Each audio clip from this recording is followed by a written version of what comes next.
demi. Mais ça fait 4 ans que le City Group est arrivé. Donc pour vous dire en gros, j'ai tout noté là. J'ai pas mal de choses. Donc je vais essayer d'expliquer. Je vais aller au plus simple hein, parce que ça va être compliqué de tout expliquer. Mais j'ai fait un gros résumé de tout un petit peu pour que tout le monde puisse comprendre notre situation et l'énervement des supporters. Mais avant ça les gars, petit café, hein, vous connaissez. Donc 3 racheté en 2020 par le City Group, entreprise propriétaire de beaucoup de clubs à travers le monde. Donc le City Group, hein, normalement, si vous connaissez le foot, vous connaissez le City Group. City Group qui a énormément de clubs. Je vais mettre une photo juste ici, dont le club le plus important, bien sûr, Manchester City. Donc on peut s'imaginer bien sûr que le club, que l'entreprise, que le City Group est blindé, d'accord. Je crois qu'ils doivent avoir 13, 14, 15 clubs à travers le monde. Palerme, il y a quoi d'autre? Palerme, Troyes, Lommel, Manchester City, Mumbai City, New York City, tous les trucs comme ça. Donc voilà, on a été racheté en 2020. À l'arrivée du City Group, l'objectif est de pérenniser le club en Ligue 1 et de le faire jouer le plus rapidement possible une Coupe d'Europe. Enfin, c'était les objectifs. Hein. Voilà. Bref, là on est dernier de Ligue 2, mais c'était l'objectif en 2020 quand ils sont arrivés. Alors dans cette saison 2020-2021, le club monte en Ligue 1. Sur cette saison-là, on monte en Ligue 1, c'est-à-dire que le City Group, ils arrivent à la mi-saison. Donc tout est déjà bien engendré, on est déjà très bien classé, on a déjà une très bonne équipe. Donc ils arrivent, il y a déjà un coach en place, il y a déjà une direction en place, il y a déjà des joueurs en place. En gros, ils n'ont rien à faire, tout est déjà nickel. Donc ils arrivent à monter. Donc on va dire que c'est grâce à eux, mais pas du tout, d'accord? Non, c'est grâce à l'ancien président qui avait déjà tout fait pour qu'on monte. Il a toujours fait ça bien. Le groupe est de très bonne qualité. Je vais pas aller dans les détails, mais on monte en Ligue 1, champion. Voilà, tranquillement. Donc dans la saison 2021-2022, nous arrivons à nous maintenir toujours avec cette bonne base de joueurs qui sont arrivés avant le CFG. Durant cette saison-là, nous changeons d'entraîneur. Nous passons de Patless, qu'on aimait bien, c'était un coach qu'on adorait, c'est celui qui nous a fait monter, à Irles. C'est pas un mauvais choix au vu de la terminaison de cette saison où on se maintient finalement en Ligue 1. Voilà, ça faisait 15 ans que c'était pas arrivé, on peut dire que c'est un exploit. Mais moi je pense plutôt que c'était encore grâce aux joueurs, encore grâce à la base de joueurs qu'on avait depuis cette montée en Ligue 1 de la saison d'avant. Donc voilà, on fait une bonne saison avec des Galons, Tardieu, Salmier, etc. Il y avait d'autres joueurs, mais bon, je me rappelle plus trop, tellement il y a de joueurs qui passent, je me rappelle plus trop, hein, franchement, je vous le dis, les gars. Alors, bien sûr, on se maintient. Tout dégringole par la suite, mi-saison 2022-2023. Le club se débarrasse d'Irles, c'est-à-dire l'ancien entraîneur de l'Estac. On était 13e de Ligue 1, 13e. On avait joué au Parc, je crois qu'on avait fait 2-2 ou un truc comme ça. On avait gagné à Monaco 4-1, c'est-à-dire qu'on avait fait un bon début de saison, franchement un bon début de saison. Et le City Group comme ça, ils ont un projet dans leur tête, c'est de jouer le plus rapidement possible l'Europe. Et ils se sont dit dans leur tête, c'est pas le mec qui nous faut Irles, on veut être encore plus haut. Alors qu'on était déjà bien pour un club qui vient de se maintenir la saison d'avant et tout. Qu'est-ce que tu veux de plus? T'es là, tu joues bien en Ligue 1, t'as du beau jeu, t'as une victoire, une défaite, un nul. C'est correct pour se maintenir, c'est correct. Voilà, mais eux ils avaient pas le time, donc ils l'ont dégagé. Je sais plus c'était quelle date à peu près, mais peut-être au mois de novembre, un truc comme ça. Donc ils l'ont dégagé pour mettre Kisnorbo, le kangourou, l'entraîneur, le meilleur entraîneur du monde, les gars, qui venait de Melbourne. Voilà, Melbourne, ils nous l'ont vendu en mode c'est le meilleur entraîneur du monde. Parce qu'avec Melbourne, il a été champion 10 fois d'affilée, je sais pas quoi. Et vas-y, le niveau à Melbourne, c'est le niveau national 3, les gars. Faut arrêter de se mentir, ouais, il a été champion avec eux. Ouais, ça gagnait. Mais c'est pas la Ligue 1 à ce moment-là, en fait. Il n'y a rien à voir entre le championnat australien et le championnat français. Voilà, il n'y a pas le même niveau non plus. Donc on prend cette quiche Lorraine. Franchement, je crois qu'il faisait un bon début de saison. Enfin, un bon demi-saison, on va va dire. Je crois qu'on était parti gagner à Strasbourg et on avait fait 2 matchs nuls. Donc franchement on s'attendait pas trop à ce qui se passe par la suite, à ce qu'on dégringole en fait. En gros par la suite le club tombe en Ligue 2, tout simplement, c'était logique. Après des débordements à Reims, on a pris 4-0 au stade de Reims alors que jamais on perdait des derbies, autant de derbies à la suite on va dire. Donc bon ça c'est un détail, mais on finit par descendre en Ligue 2 bien sûr. Sur la saison 2023-2024, le club reste sur son idée de garder Kisnorbo, qui nous a fait couler depuis des mois. Début de saison catastrophique en Ligue 2. Le club a quand même attendu jusqu'à décembre pour le dégager et mettre David Guillon en place. Le nouvel entraîneur en fait, ancien Rémois, ancien entraîneur de Bordeaux, qui les a aussi fait couler de Ligue 1 à Ligue 2. Donc pour moi depuis le début aussi c'était un mauvais choix. Mais bon, c'est pas nous qui décidons. Ah oui, une chose qui est un peu dingue dans City Group là, je vais revenir sur Kisnorbo, c'est qu'il y avait une clause.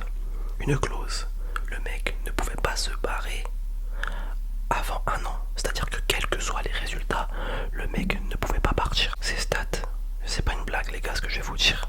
C'est 3 victoires, 14 nuls, d'accord, et 23 défaites. Donc 23 plus 14 machin, ça fait 40 matchs. En 40 matchs, on a eu 3 victoires, 40 matchs. Ça fait plus d'1 an les gars. 40 matchs, 3 victoires, dont une victoire où il n'était pas sur le banc parce qu'il avait pris un carton. Non, il était malade. Et c'était ses adjoints qui avaient pris le coaching sur un match. Et ça avait fait gagner un match. Donc pour moi, il a fait 2 victoires en 40 matchs. Je pense même pas qu'un entraîneur ait fait ça dans l'histoire du foot dans d'autres clubs. Mais bon, on l'a gardé 1 an. Et ça dérangeait personne. Comme je disais, Guillon reprend le club, mais de façon qui n'est pas la bonne. Guillon, c'est loin d'être un meneur d'hommes avec du caractère. Ce qu'il fallait vraiment les stacks pour s'en sortir, pour moi, c'est peut-être un Antonetti, ou un truc comme ça, ou un Pascal Duprat, pour ceux qui connaissent, avec du caractère. Voilà, les joueurs, ça faisait des mois qui voyaient que du négatif. Fallait un mec pour leur remonter le moral et pour un petit coup de pouce vers le haut, mais c'est pas le bon entraîneur encore une fois qu'on a pris. Finalement le club coule en N1, fin de saison 2023-2024. Sur le dernier match de cette saison, de gros débordements ont eu lieu avec des échanges de fumigènes entre supporters et joueurs qui n'étaient jamais arrivés dans l'histoire du football. Donc encore un truc incroyable pour le City Group, qui a fait une pub assez médiocre pour le club et pour tout le monde, même les supporters. Mais bon, j'aimerais revenir sur ça.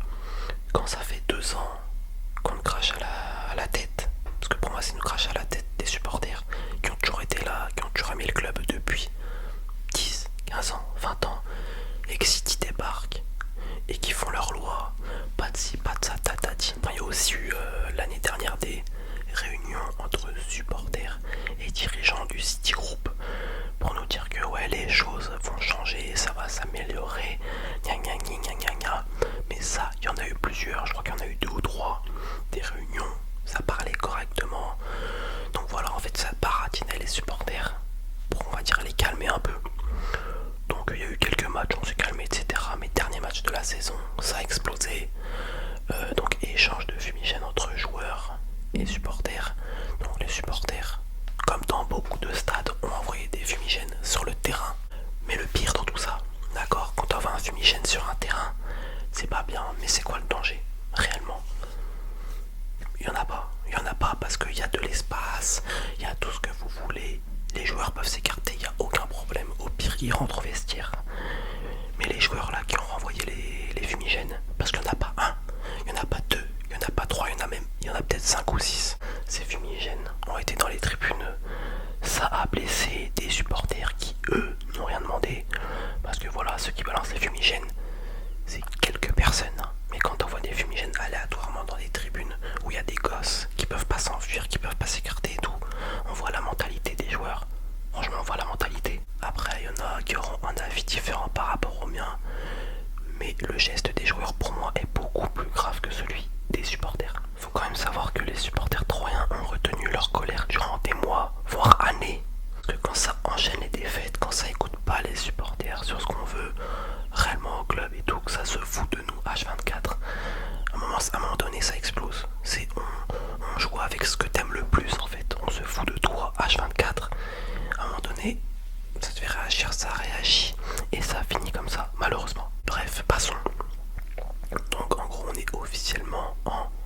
Donc on a fait Ligue 1, Ligue 2 nationale 1 en un an.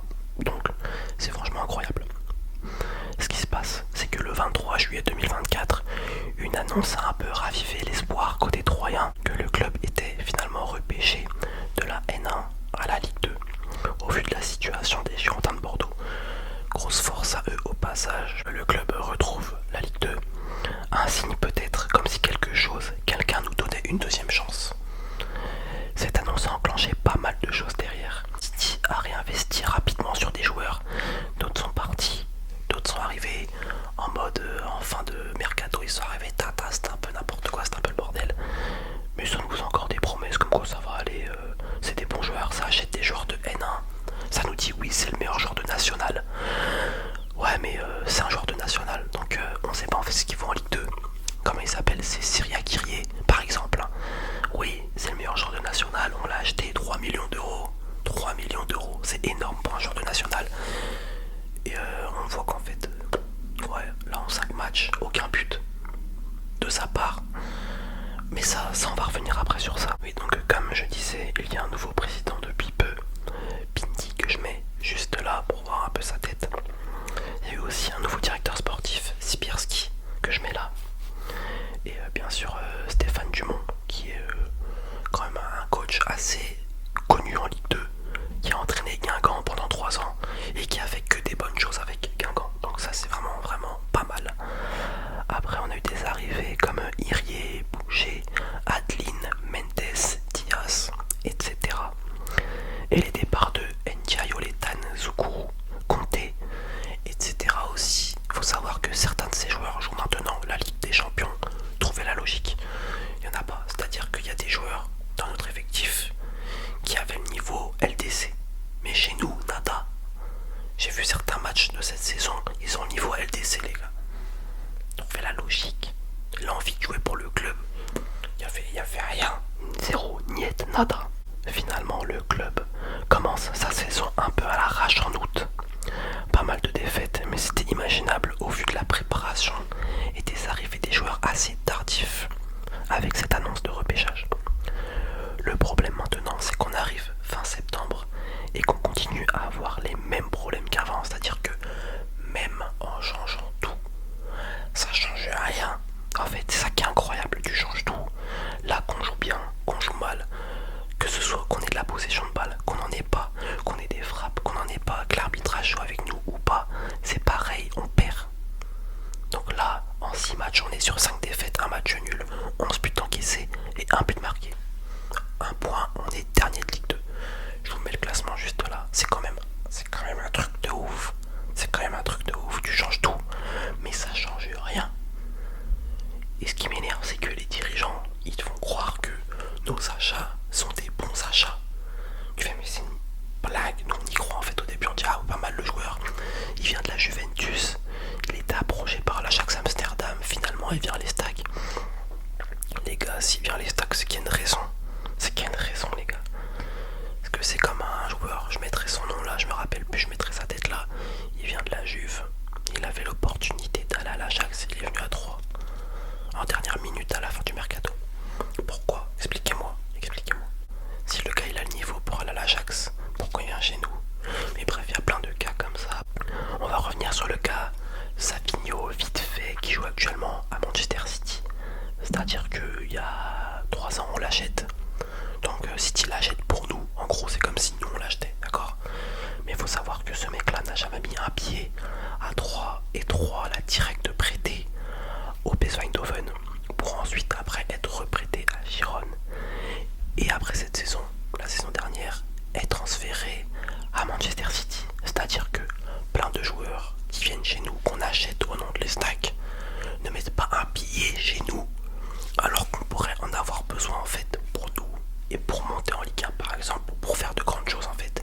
On les a ces joueurs là, on les a mais on les prête pour qu'ils se fassent voir et pour les revendre derrière.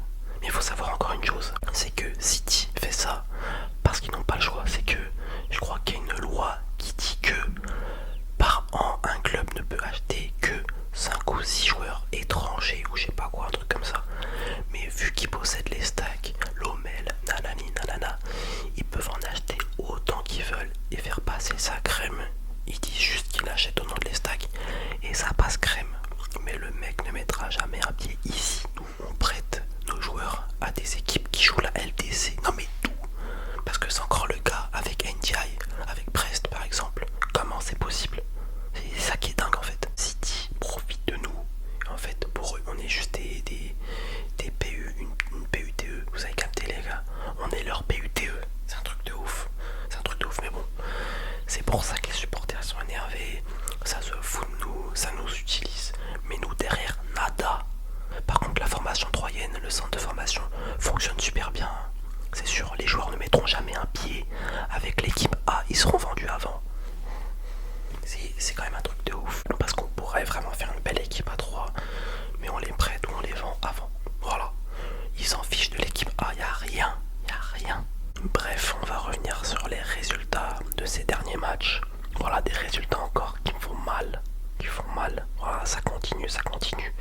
Rien ne change, comme je disais. Moi, j'ai une seule question qui me trotte dans la tête, c'est peut-être le City Group le problème en fait. Parce qu'on dit ouais c'est les joueurs, ouais c'est le staff, ouais c'est si on change tout. Ça va pas. Il faut changer quoi maintenant en fait? Les supporters, faut qu'ils se cassent. On prend ce drain au stade de l'Aube. Non mais faut être sérieux les gars. Donc je pense que ça vient du City Group, hein, c'est tout de toute façon. Maintenant, je vais pas résumer les 2 derniers matchs, ça faisait 2 défaites. Estac Rodez on prend 3-0 à la maison. Ensuite, hier, on prend 1-0 à l'extérieur contre Annecy. On a bien joué, franchement, on a bien joué, mais on joue bien, mais on perd. Et ça change pas, ça change pas. Donc ça commence à nous saouler aussi. Qu'on domine ou pas, rien ne change, rien ne change. Je vous remets le classement juste là pour que vous voyez bien comment on va vraiment commencer à s'enfoncer. Parce que samedi, on va jouer le FC Metz à domicile. FC Metz qui a gagné 6-0 chez eux hier aussi. Donc on s'attend forcément à un match qui va faire mal.